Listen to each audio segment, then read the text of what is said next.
À Sainte-Cognac ou encore près d'Angoulême, le niveau exceptionnellement haut de la Charente inonde les alentours et menace les habitations. Grève sur le RER B, seulement un train sur deux lundi. Le trafic sera très perturbé ce lundi sur la ligne B du RER en raison d'un mouvement de grève, annonce la RATP. La justice équatorienne a ordonné vendredi le placement en détention de 16 personnes des 31, dont les juges et des procureurs soupçonnés d'être impliqués dans la criminalité organisée liée au trafic de drogue, annonce le parquet. L'acteur français Gérard Depardieu s'est vu retirer ce samedi le titre de citoyen d'honneur de la commune d'Estampio en Belgique qui lui avait attribué l'été 2013 au moment où il résidait là-bas, ont annoncé les autorités communales. Ex-parachutiste, crooner de jazz, Loulou chez Piala, musicien chez Truffaut, Burma pour la télévision, grande gueule chez à peu près tout le monde, de Claude Zidi à Christophe Honoré, Guy Marchand est mort hier à l'âge de 86 ans. Un homme a été placé en garde à vue dans le cadre de l'enquête sur la mort d'un migrant retrouvé vendredi inanimé sur la plage de Sagat dans le Pas-de-Calais après une tentative avortée de la traversée de la Manche. Plus de 130 migrants secourus en l'espace de 24 heures, a-t-on appris samedi auprès du parquet.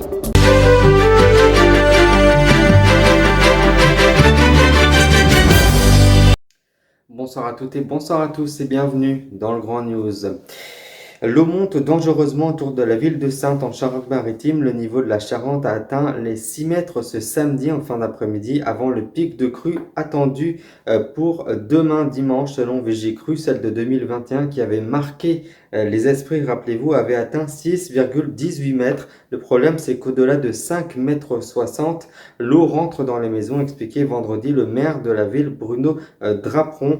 À Saintes, en Charente-Maritime, les panneaux route barrée sont nombreux au centre-ville, avec plus d'1 mètre d'eau dans une des rues. À certains endroits, des planches en bois ont été posées sur des parpaings pour permettre aux riverains de circuler librement.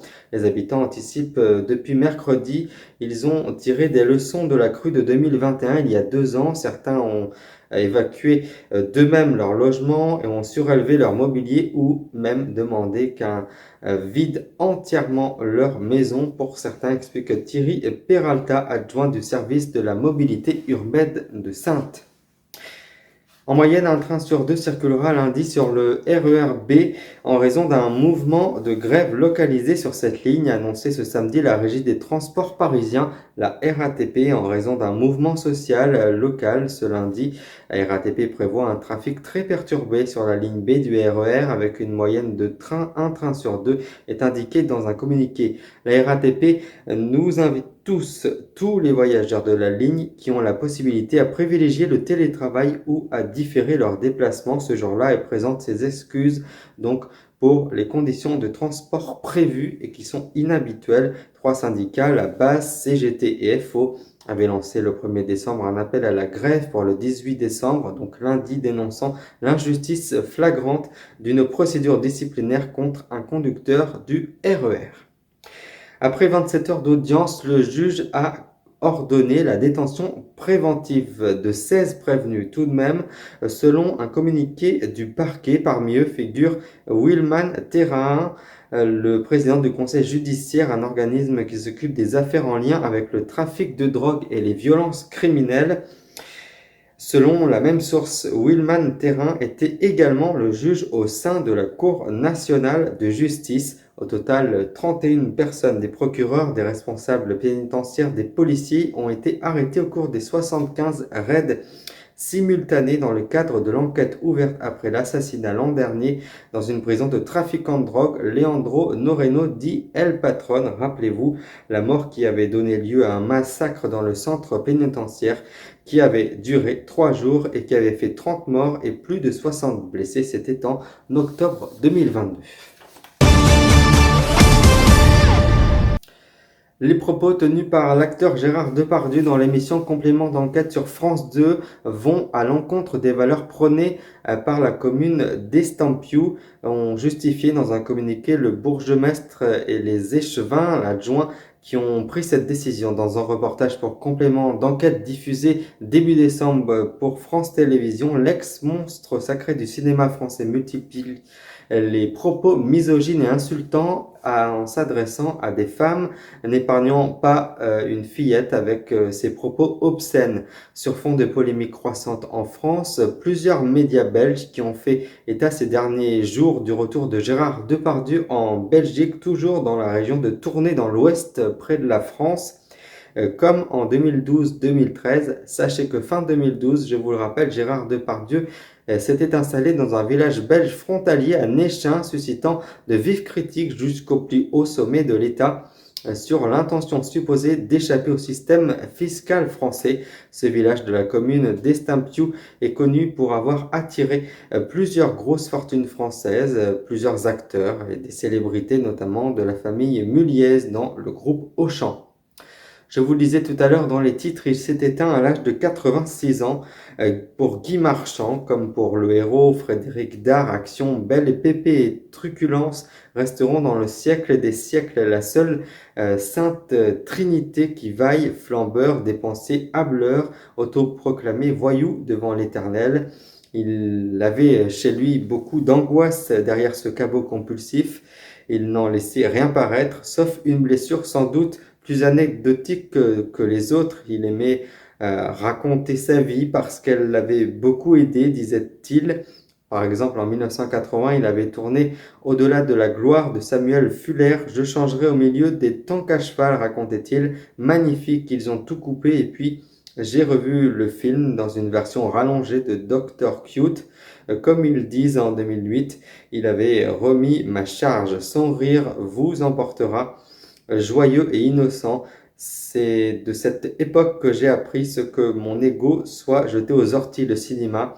J'ai traversé ça en touriste, mais ce qui est fantastique, c'est que le présent y est éternel et pour l'éternité, c'est ce qu'avait dit donc Guy Marchand. Il s'est éteint à l'âge de 86 ans hier.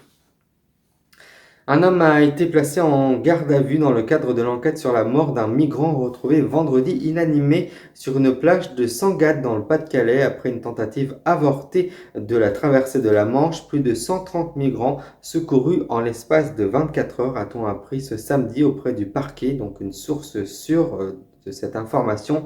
Un homme de nationalité irakienne âgé de 33 ans a été placé en garde à vue à la fois pour son attitude d'incitation à la violence à l'encontre des forces de l'ordre lors de son intervention et en raison d'indices laissant présumer un rôle de passeur, a indiqué le procureur de la République de Boulogne-sur-Mer, Guirec Lebras.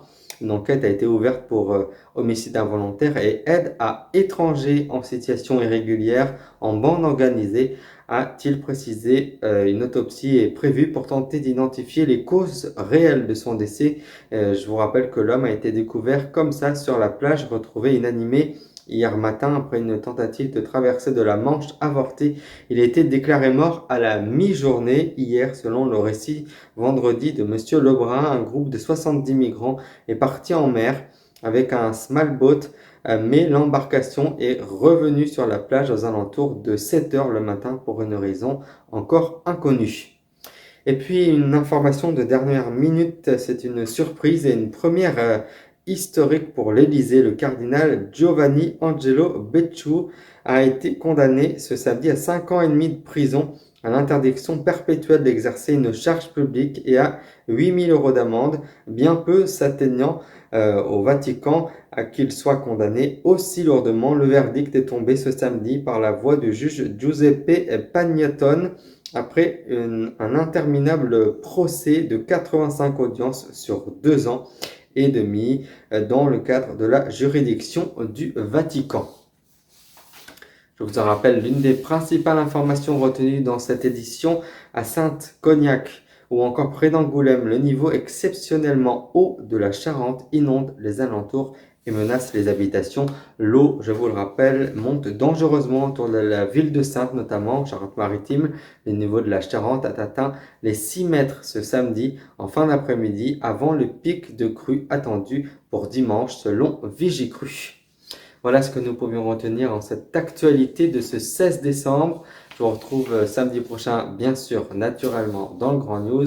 Et je vous retrouve demain, donc, dans Crime News. Je vous souhaite de passer un très bon week-end.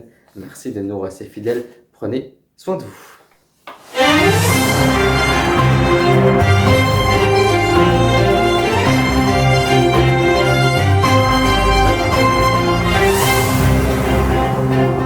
Retrouvez-nous sur legrandnews.sitew.org.